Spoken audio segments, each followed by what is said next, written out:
Devocional de la Iglesia El Gran Yo Soy por el pastor Eduardo Pérez.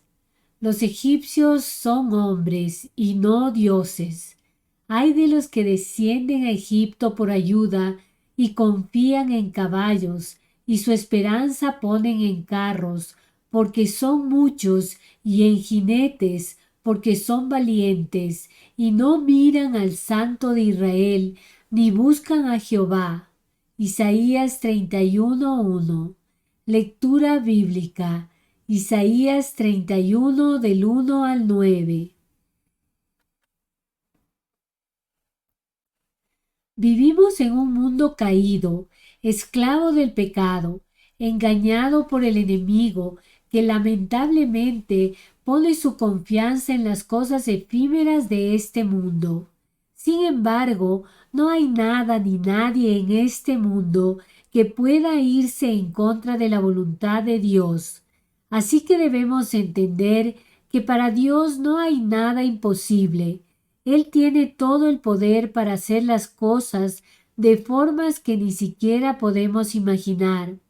Como sus hijos, estamos llamados a creer en su poder, a confiar en quién es Él y a descansar en su soberanía. No hay nada ni nadie en este mundo que sea mayor que nuestro Dios. Él es el dueño de todas las cosas y su plan es perfecto. Vivamos confiados y seguros en Él para su gloria y honra. En la porción anterior de la palabra de Dios, pudimos ver que el profeta declara el juicio de Dios contra Siria. Su ira caerá sobre ellos. Él zarandeará a las naciones soberbias y las destruirá. Les pondrá freno en su boca y las llevará a la ruina. Sin embargo, el pueblo de Dios se gozará y cantará en alabanza al Señor. Él demostrará la fuerza de su brazo poderoso, y con su majestuosa voz los asirios serán destrozados. Ellos que se levantaron contra el pueblo de Dios y pensaron que la victoria era suya por su poder, ahora verán el poder de Dios en justicia, quien no dará por inocente al malvado.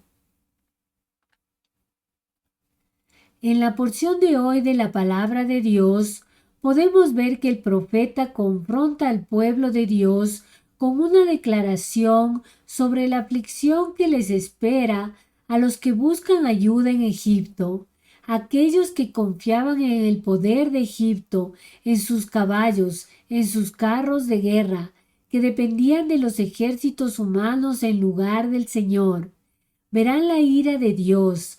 Dios en su sabiduría enviará una gran calamidad. Se levantará contra los malvados, mostrando que los egipcios son simples mortales y que no tienen el poder del único Dios vivo y verdadero, que es soberano y creador de todas las cosas. Así que cuando el Señor extienda su mano, ellos caerán junto a los que confiaron en ellos. A pesar de la desobediencia del pueblo de Dios, Él finalmente los defenderá y salvará.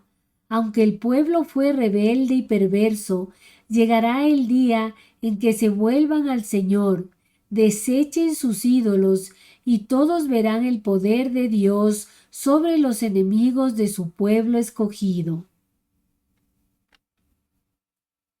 Los caballos y los carros de Egipto eran numerosos. En esa época, esto representaba el poder de esta nación, razón por la cual Israel consideró una útil alianza contra Siria. El pueblo de Dios se alejó del Señor.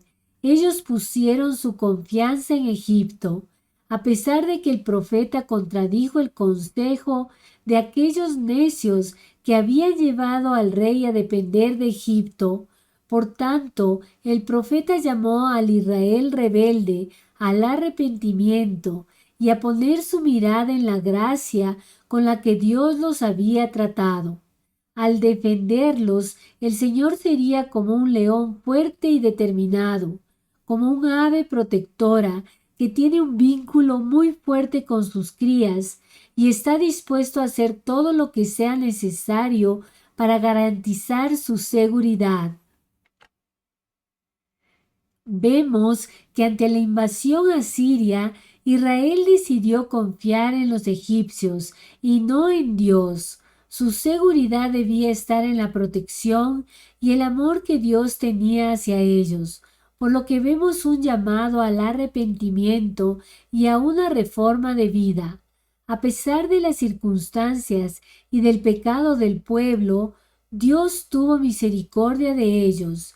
Dios les mostró el error al confiar en otro que no fuera Él, y por su gracia los protegerá de sus enemigos.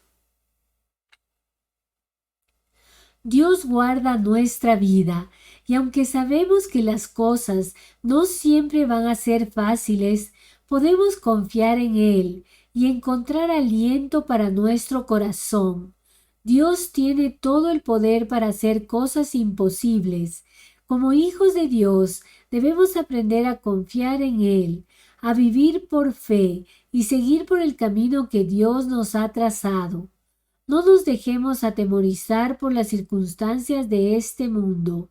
No nos dejemos guiar por lo que vemos, ni pongamos nuestra mirada en las cosas efímeras de esta tierra, sino vivamos por fe, con la mirada firme en quién es nuestro Dios. Contesta las siguientes preguntas. El profeta confronta al pueblo de Dios que dependía de los ejércitos humanos en lugar del Señor. ¿Esto es verdadero o falso? Dios en su sabiduría enviará una gran calamidad mostrando que los egipcios son simples mortales y no tienen el poder del único Dios vivo y verdadero, que el ejército de Israel es más poderoso, que con mejor estrategia se gana la guerra. A pesar de la desobediencia de Israel, Dios finalmente los defenderá y salvará. ¿Esto es verdadero o falso? Llegará el día en que el pueblo de Dios se rebele contra Dios, se vuelva al Señor y deseche sus ídolos, declare la guerra a Egipto. Dios les mostró el error al confiar en otro que no fuera Él. ¿Esto es verdadero o falso? Oremos. Señor mi Dios, gracias por tu fidelidad. Gracias, Señor, porque tú me amaste primero y me escogiste antes de la fundación del mundo. Gracias porque a pesar de lo que soy, no me sueltas. Señor, yo te pido que me perdones y me limpies de toda maldad. Que mi vida sea agradable a ti, que pueda vivir por fe y no por vista. Señor, no me dejes caer en las tentaciones de este mundo y que mi fe no desmaye a pesar de las circunstancias. Lléname de ti, en el nombre de Cristo Jesús. Amén.